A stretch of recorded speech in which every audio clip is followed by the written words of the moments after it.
Hello दोस्तों, नमस्कार। एक बार फिर से मेरे YouTube चैनल पर आपका स्वागत है। आशा करता हूं कि आप सभी लोग बढ़िया होंगे। तो आज की क्लास में हम क्या पढ़ने वाले हैं? आज की क्लास में हम पढ़ने वाले हैं आय का चक्री प्रवाह। तो आज हमारी क्लास बहुत ही जबरदस्त होने वाली है। आय का चक्री प्रवाह की हम 2 क्षेत्रीय, 3 क्षेत्रीय और 4 क्षेत्रीय मॉडल सारे मॉडल पढ़ने वाले हैं और बहुत ही कम समय में पढ़ने वाले हैं। तो यह टॉपिक हमारा आरपीएससी फर्स्ट ग्रेड इकोनॉमिक्स और यूजीसी नेट इकोनॉमिक्स दोनों एग्जाम के लिए इंपॉर्टेंट है और विशेष रूप से आरपीएससी फर्स्ट ग्रेड इकोनॉमिक्स के लिए ज्यादा इंपॉर्टेंट है। तो हम अपनी क्लास स्टार्ट करते हैं और अभी तक आपने चैनल को सब्सक्राइब नहीं किया तो चैनल को जल्दी से सब्सक्राइब करें और वीडियो को लाइक करना भी ना भूलें और चैनल पर बने रहिए। आपको आगे भी जबरदस्त क्लासें मिलती रहेगी। तो हम सीधा अपना टॉपिक शुरू करते हैं। तो आज की क्लास में हम क्या पढ़ने वाले हैं? आय का चक्री प्रवाह, सर्कुलर फ्लो ऑफ इनकम। तो अपना टॉपिक शुरू करते हैं। आय का चक्री प्रवाह। आय के चक्री प्रवाह से अभिप्राय उस प्रक्रिया से है जिसमें अर्थव्यवस्था के आय और व्यय निरंतर सारा समय एक चक्रीय ढंग से प्रभावित होते हैं। यानी आय के चक्री प्रवाह में क्या होता है? आय और व्यय ये दोनों होते हैं जो एक चक्रीय प्रक्रिया के रूप में चलते रहते हैं। आय होती है, आय से क्या होता है? व्यय, और व्यय से वापस आय, आय से वापस व्यय। तो ये चक्रीय प्रक्रिया के रूप में चलता है। और ये दोनों जैसे दो क्षेत्र है, जैसे एक तो क्या हो गया? फर्म। फर्म भी आय प्राप्त करती है और व्यय करती है। जैसे फर्म आय कैसे प्राप्त करती है? फर्म वस्तु और सेवाओं का उत्पादन करती है, तो वस्तुओं और सेवाओं को बेचती है। पहला क्या है? फर्म वस्तुओं और सेवाओं को बेचती है, तो उसको क्या प्राप्त होता है? आय प्राप्त होती है। वस्तुओं और सेवाओं को बेचती है। और फिर क्या है? फिर वस्तुओं और सेवाओं का उत्पादन करती है, तो वस्तुओं और सेवाओं का उत्पादन करने के लिए उसको उत्पादन के साधनों की जरूरत होती है, तो उस पर क्या करती है? फर्म व्यय करती है। उत्पादन के साधन खरीदने के लिए फर्म क्या करती है? व्यय करती है। और उत्पादन की वस्तुओं और सेवाओं का फिर उत्पादन हो जाता है, तो फिर उन वस्तुओं को बेचने पर फर्म को क्या प्राप्त होती है? आय प्राप्त होती है। मतलब ये क्या? आय और व्यय फर्म की तरफ से भी चलता है और परिवार की तरफ से भी। दूसरा क्या है हमारा? परिवार।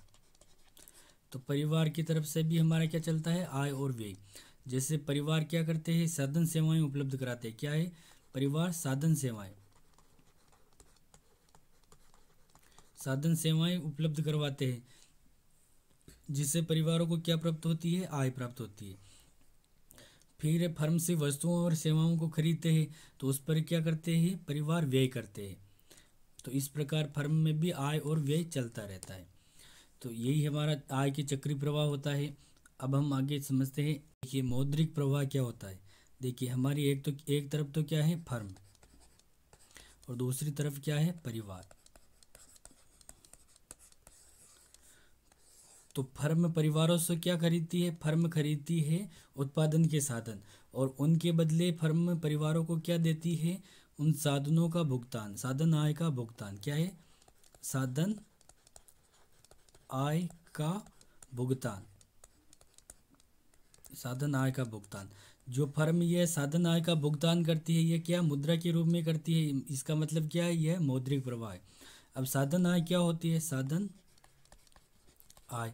साधन आय जैसे इसमें क्या हो गया? लगान, जो किसको मिलता है? भूमि को मिलता है। ब्याज किसको मिलता है? पूंजी को मिलता है। और मजदूरी जो श्रम को मिलता है, और लाभ जो उद्यमी को मिलता है। तो ये क्या है? साधन आय है। और ये सब क्या है? मौद्रिक प्रवाह है। और दूसरा क्या है? फर्म परिवारों को क्या देती है? वस्तुएं एवं सेवाएं। और परिवार क्या करते हैं? फर्म को क्या देते हैं? उन वस्तुओं का भुगतान, वस्तुओं के मूल्य का भुगतान करते हैं। मतलब उनका क्या हो गया? उपभोग व्यय। व्यय, उपभोग व्यय ये भी मुद्रा के रूप में किया जाता है। मतलब ये भी हमारा क्या है? मौद्रिक प्रवाह। यानी फर्म द्वारा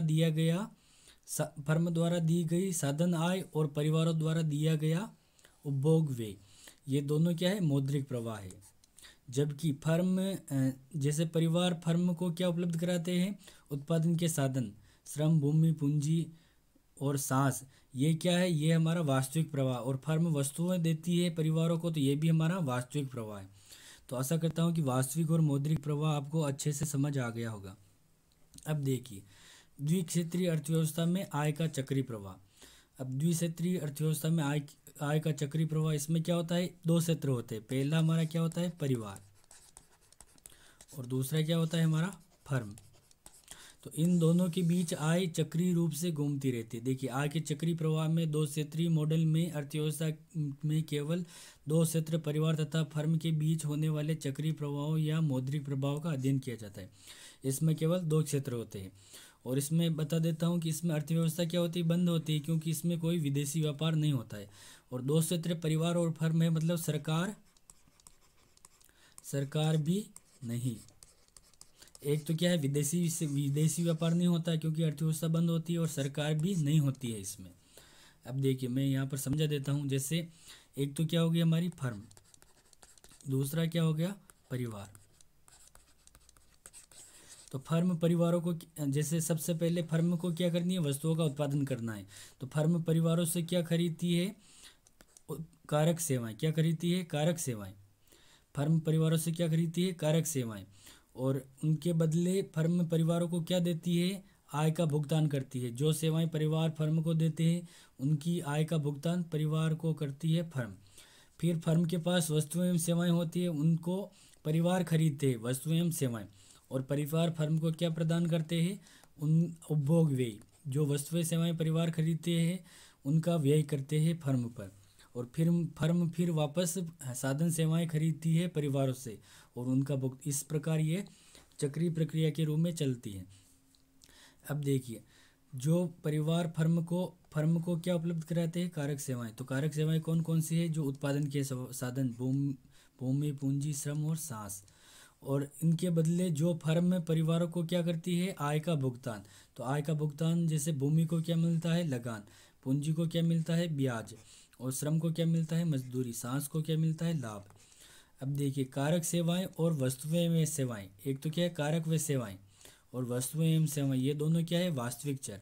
और आय का भुगतान और उपभोग व्यय, ये दोनों क्या है, मौद्रिक चर। ये दोनों ध्यान रखना, ये इंपॉर्टेंट है। वास्तविक चर कौन से और मौद्रिक चर कौन से। तो इसमें क्या है, जो ऊपर की साइड है, जैसे कारक सेवाएं और उनका भुगतान, कारक सेवाएं और उनकी आय का भुगतान, ये दोनों क्या है, साधन बाजार, क्योंकि ये उत्पादन के साधन है। और दूसरा क्या है हमारा, वस्तुएं एवं सेवाएं और उपभोग व्यय, ये क्या है, वस्तु बाजार, क्योंकि इसमें वस्तुओं का प्रवाह होता है। तो ये था हमारा आय के चक्रीय प्रवाह का द्विक्षेत्रीय मॉडल, जिसमें क्या है, बचत और निवेश नहीं है। हमने फर्म और परिवार लिया, इसमें बचत और निवेश नहीं है। अगर बचत और निवेश नहीं है मतलब इसमें स्टॉक मार्केट नहीं आया, इसीलिए। अब देखिए, बचत और निवेश युक्त चक्रीय प्रवाह। अब बचत और निवेश युक्त चक्रीय प्रवाह में क्या होता है, एक तो क्या होती है, फर्म है यहाँ पर, दूसरा क्या है, परिवार है, और बीच में क्या आ गया, मुद्रा बाजार। बीच में क्या आ गया, मुद्रा बाजार। अब देखिए, फर्म क्या करती है, परिवार क्या करते हैं, सबसे पहले फर्म को क्या देते हैं, कारक सेवाएं। क्या है, कारक सेवाएं। उसके बाद बदले फर्म क्या है, परिवारों को आय का भुगतान करते हैं। फर्म परिवारों को आय का भुगतान करते हैं। फिर फर्म के पास क्या होती है, वस्तुएं और सेवाएं हो जाती है। तो फर्म परिवारों को क्या देती है, वस्तुएं एवं सेवाएं। और परिवार फर्म को क्या देते हैं, उन सेवाओं का भुगतान, यानी उपभोग व्यय। और दूसरी बात कि परिवार अपनी सारी आय को उपभोग पर खर्च नहीं करते, उसमें से कुछ बचत भी करते। जो बचत करते उसको मुद्रा बाजार में डाल देते, बचत। फर्म भी सारा खर्च नहीं करती है कारक सेवाएं खरीदने में। फर्म को वस्तुएं एवं सेवाएं बेचने पर क्या होती है, आय प्राप्त होती है। तो उसको व्यय किस पर करती है, कारक सेवाएं खरीदने पर। लेकिन सारी आय खर्च नहीं करती, उसमें से क्या करती है, कुछ बचत भी करती है। और कुछ फर्में होती है जो अपनी आय से अधिक उत्पादन करने के लिए क्या करती है, निवेश करती है, जो उधार लेकर करती है। तो यहाँ पर क्या हो गया, निवेश। यहाँ पर क्या, मुद्रा बाजार भी जुड़ गया। तो ये था हमारा बचत व निवेश युक्त चक्रीय प्रवाह। अब देखिए, त्रिक्षेत्रीय अर्थव्यवस्था में आय का चक्रीय प्रवाह। त्रिक्षेत्रीय अर्थव्यवस्था, दो क्षेत्र तो हमारे क्या थे, फर्म और परिवार। तीसरा क्या आ गया, सरकारी क्षेत्र युक्त चक्रीय प्रवाह। अब देखिए, जैसे हमने फर्म और परिवार का तो पढ़ा। फर्म क्या करती है, फर्म क्या करती है, फर्म उत्पादन के साधन खरीदती है परिवारों से और उनको आय का भुगतान करती है। फिर परिवार क्या करते हैं, फर्म से वस्तुएं एवं सेवाएं खरीदते हैं और परिवार फिर वापस वस्तुओं एवं सेवाओं का क्या करते, भुगतान करते, मतलब उपभोग उपभोग व्यय करते हैं। तो ये परिवार और फर्म के बीच तो हमने पढ़ा। और यहाँ पर ये जैसे फर्म फर्म बचत करती है तो उसे मुद्रा बाजार में डाल देती है, और मुद्रा बाजार से फर्म वापस उधार लेकर निवेश भी करती है। परिवारों की बचत को भी मुद्रा बाजार में डाल दिया जाता है। लेकिन अब सरकार आ गई बीच में। तो सरकार क्या करती है, सरकार परिवारों को क्या प्रदान करती है, एक पक्षीय हस्तांतरण। अब एक पक्षीय हस्तांतरण मतलब जैसे पेंशन हो गई और कोई भी योजना, तो उसका एक पक्षीय हस्तांतरण करती है। मतलब परिवारों को इसके बदले सरकार को वापस कुछ नहीं देना होता है। और परिवार सरकार को क्या देते हैं, टैक्स देते हैं। परिवार क्या देते हैं, सरकार को टैक्स देते हैं, जैसे इनकम टैक्स हो गया। अब दूसरी तरफ फर्म है, फर्म क्या हो गई, फर्म भी सरकार को क्या देती है, टैक्स देती है। और सरकार उपभोग भी करती है तो उसके बदले वस्तुएं भी देती है फर्म परिवार सरकार को। और दूसरी तरफ सरकार फर्म को क्या देती है, अनुदान दे सकती है, छूट दे सकती है। और सरकार जो वस्तुएं खरीदती है फर्म से उसका उपभोग व्यय भी देती है।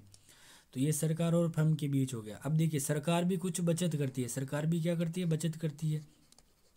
तो उसको किस में डाल देती है, मुद्रा बाजार में। और फिर सरकार की, अगर सरकार का जो है व्यय वो ज़्यादा हो जाता है आय से, तो उसको क्या करती है, सरकार उधार लेती है मुद्रा बाजार से। तो क्या करती है, निवेश करती है। निवेश या उधार लिख सकते हैं। सरकार भी बचत और निवेश करती है। तो ये था हमारा त्रिक्षेत्रीय आय का चक्रीय प्रवाह। और आय के चक्रीय प्रवाह का त्रिक्षेत्रीय मॉडल यहाँ पर लिख दिया मैंने, आप पूरा पढ़ लेना अच्छे से। और मैंने आपको चित्र के माध्यम से समझा दिया है। अब देखिए चार क्षेत्रीय अर्थव्यवस्था में आय का चक्रीय प्रवाह। चार क्षेत्रीय अर्थव्यवस्था में आय का चक्रीय प्रवाह। अब इसमें चौथा देखिए, हमारा पहला क्षेत्र क्या हो गया, परिवार। दूसरा क्या हो गया, फर्म। तीसरा क्या हो गया, सरकार। और हमारा चौथा क्या हो गया, विदेशी क्षेत्र। और विदेशी क्षेत्र को क्या लिखेंगे हम, शेष विश्व या बच्चे, या फिर विदेशी व्यापार, विदेशी क्षेत्र।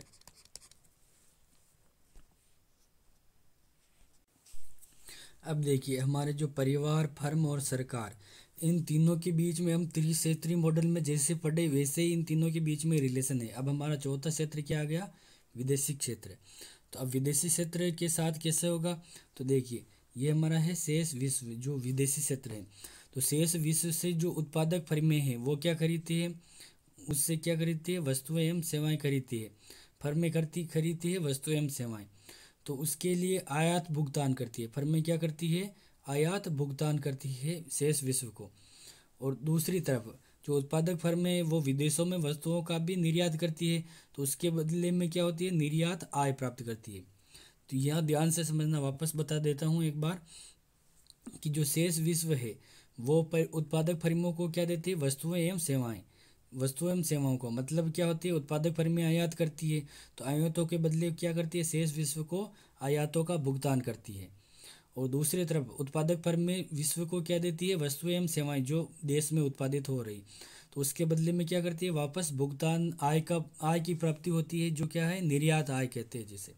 तो ये था उत्पादक फर्म और शेष विश्व के बीच रिलेशन। अब दूसरी तरफ क्या है, हमारी सरकार है। तो अब सरकार क्या करती है, सरकार शेष विश्व से शेष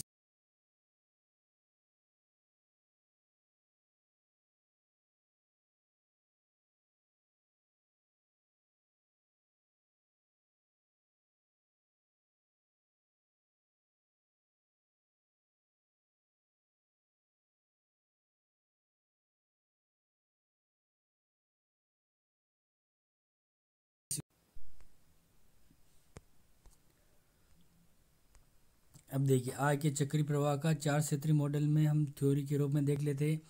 चार क्षेत्र कौन कौन से होते हैं, परिवार, व्यावसायिक फर्में, सरकार, शेष विश्व। ये होते हैं हमारे चार क्षेत्र। और इसमें पूंजी बाजार भी होता है। यह क्षेत्रीय मॉडल खुली अर्थव्यवस्था को प्रदर्शित करता है, क्योंकि इसमें विदेशी क्षेत्र, शेष विश्व शामिल हो गया, विदेशी क्षेत्र शामिल हो गया, मतलब आयात निर्यात भी शामिल हो गए। तो ये क्या हो गई, खुली अर्थव्यवस्था। इसमें विदेशी क्षेत्र या शेष विश्व को भी सम्मिलित किया जाता है। इसमें पूरे विश्व के साथ वस्तुओं का आयात व निर्यात होता है। इसमें एक अर्थव्यवस्था का शेष विश्व की और मुद्रा का प्रवाह होता है। शेष विश्व की ओर मुद्रा का प्रवाह होता है।